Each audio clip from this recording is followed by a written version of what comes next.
Week 6 of the fantasy football season, and here's a few quarterbacks I looked at on the wire this week. So right now, a lot of quarterbacks struggling for the most part, besides obviously the top names, but even the top names at times this season have been inconsistent. So right now, quarterbacks a tougher position than you think this season to fill. The first guy is Geno Smith of the Seattle Seahawks. So Geno, he's been on some type of run this season here for the Seattle Seahawks team with 3 ball games going over 25 fantasy points this season, and the last 2 ball games he's had monster games is Geno. So right now he's got good weapons over there in Seattle with DK Metcalf, Tyler Lockett, good running game with either Penny or Walker, depending now what's going to happen. And week 6 he has a matchup versus Arizona, where this ball game could be up and down the field type of shootout between these division rivals in the NFC West. So the last few games here for Geno: week 3 versus Atlanta, 325 pass yards, 2 touchdowns and Into in that one. Week 4 at Detroit, a monster game, 320 pass yards,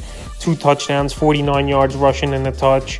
And then week 5 at New Orleans, which was a tough matchup on paper, he passed the test easy, 268 pass yards with 3 touchdowns, and he easily could add a 4th one. One got called back on Metcalf for holding, and then Metcalf dropped another one in the end zone. So Geno Smith, believe it or not, he's playing great football, and he's a top 10 scorer in fantasy points at the quarterback position. And he's a guy we'll go out there and give an ad to this week, and he's still available, is Geno, in 62% of fantasy leagues. The next quarterback's Carson Wins of the Washington Commanders. So Carson Wins had a bounce-back ball game in week 5. After week 3 and 4, he didn't do anything for fantasy owners. And now week 6, a pretty decent matchup at the Bears on Thursday Night Football. So Carson Wentz, it's Jekyll and Hyde with him. We've seen this a lot throughout his career, especially the last few seasons. And Wentz, he's out there in 54% of fantasy leagues.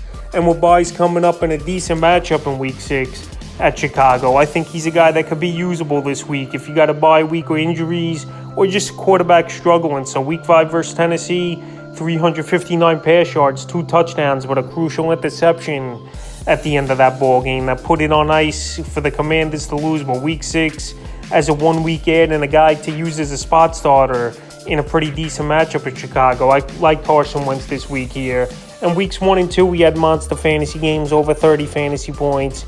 And right here, week 6, I don't know if he could do it again, but 25 points is definitely a possibility. And he's a quarterback to go out there and get. The next guy's Taysom Hill of the New Orleans Saints. Taysom Hill, what a ball game he had in week 5 as a gadget guy versus Seattle Seahawks. 36 fantasy points he had, Taysom Hill. 22 pass yards, a passing touchdown, 112 rush yards, and 3 rushing touchdowns. He was the ultimate gadget guy. Seattle knew it was coming, that he's in the ball game, he's going to take it himself, and they couldn't stop him. And right now, he qualifies a quarterback and tight end. So he's pretty much a cheat code, is Taysom Hill for the most part, that he could qualify a tight end and you could plug him in. But if Jameis Winston does come back, they're going to obviously count back the snaps on Hill. But after seeing the type of game he had, there's no way they're not going to use him a lot as a gadget guy. And right now, like I said, last week too, we saw him rush for a touchdown, 21 rush yards and a TD on 5 carries. And after this monster gadget game here for Taysom Hill, either as a quarterback, a tight end, you pick him up this week here. And he's available in 73% of fantasy leagues. The next quarterback's Justin Fields of the Chicago Bears. So I'm surprised I'm even mentioning Fields as an ad on the wire. And he actually had a decent ball game versus the Minnesota Vikings in week 5. The best one of the season for him. 208 pass yards, a touchdown, and 8 carries for 47 yards. So he used his legs a lot in the week 5 ball game, and he even had one called back that would have been like a 50, 60-yard touchdown, is Justin Fields. So right now, not the greatest option,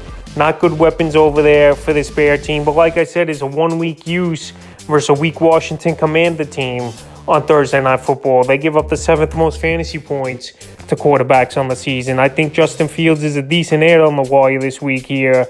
If you're desperation, or if you got to deal with bye weeks or whatever the case may be, he's a guy to go out there and get. I know this season he's been horrible, only coming into week 4 with 50 fantasy points, but week 5 at a pretty stout Minnesota defense, he went in there and got the job done in week 6 as a 1-week ad versus Washington.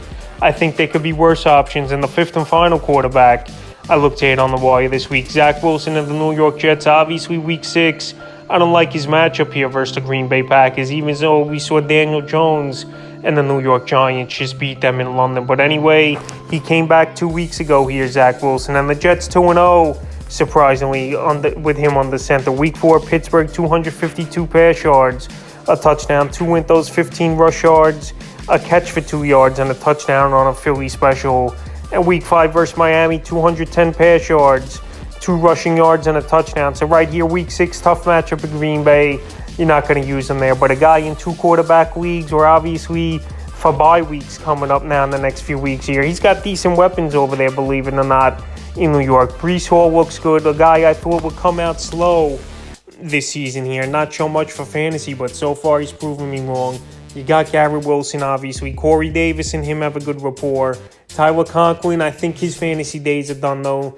2 games with Wilson back, he hasn't done much.